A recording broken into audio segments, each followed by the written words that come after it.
Venons-en au développement. Dans le développement, il faudra toujours tâcher de respecter le plan qui avait été annoncé dans votre introduction.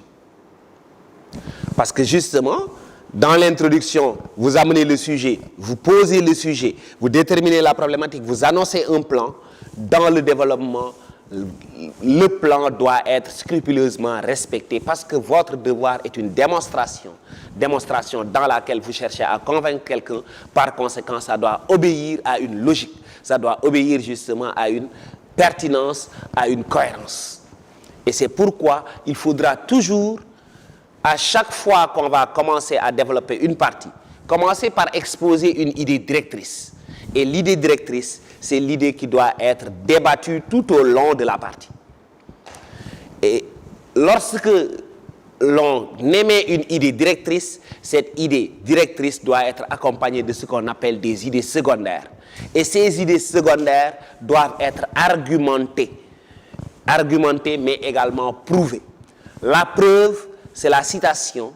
La preuve, c'est l'allusion à des œuvres. La preuve, c'est l'exemple que l'on prend dans la vie de tous les jours ou dans la vie littéraire ou dans la culture de manière générale.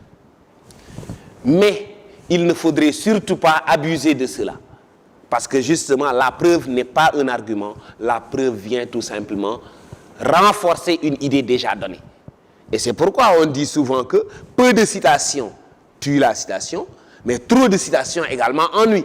Parce que justement, il ne faudrait pas abuser des exemples, des illustrations, sans pour autant argumenter. Il faut toujours retenir que ce qu'on attend de vous, c'est ce que moi je pense du sujet qu'on a donné, et non pas ce que les autres en pensent. Et c'est pourquoi l'argument d'autorité, la preuve qu'on vient apporter, n'est qu'un élément qui doit renforcer ce que justement nous émettons, ce que nous donnons nous comme argument, mais ça ne doit pas être l'ossature même de notre argumentation. Et c'est pourquoi il faudra toujours se soucier d'argumenter, de donner des idées auxquelles on ajoute justement des arguments et chercher à chaque fois qu'on a donné des arguments de les prouver en citant souvent, en faisant des allusions à des œuvres, en faisant des allusions justement à certains arguments d'autorité pour faire justement foi devant notre argument. Et c'est la raison pour laquelle souvent, en dissertation, il est conseillé de toujours commencer, pour être pertinent, pour être cohérent, par souvent la partie où on est le moins à l'aise pour terminer par la partie où on est le plus à l'aise. Dans le développement également, il est toujours conseillé de commencer par les idées les moins pertinentes pour terminer par les idées les plus pertinentes.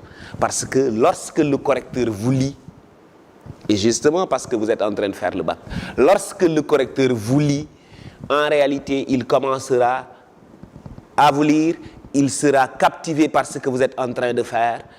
Et progressivement, si vous terminez par les idées les moins pertinentes, plus il vous lira, moins il aura envie de continuer.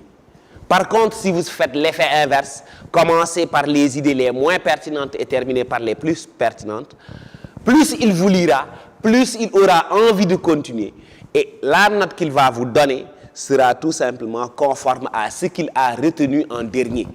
Ça veut dire que c'est ce qui résonne encore dans sa tête qui influe sur la note qu'il donne.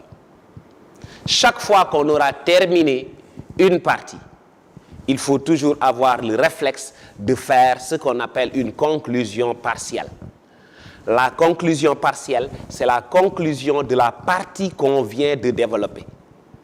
Elle vient résumer tout ce qu'on a voulu dire dans cette partie en une phrase. Et cette conclusion partielle doit être suivie d'une transition. La transition annonce la partie à venir. On fera exactement pour la partie suivante la même chose. Idée directrice, idée secondaire, argument, exemple, preuve, conclusion partielle, transition pour passer à la partie suivante.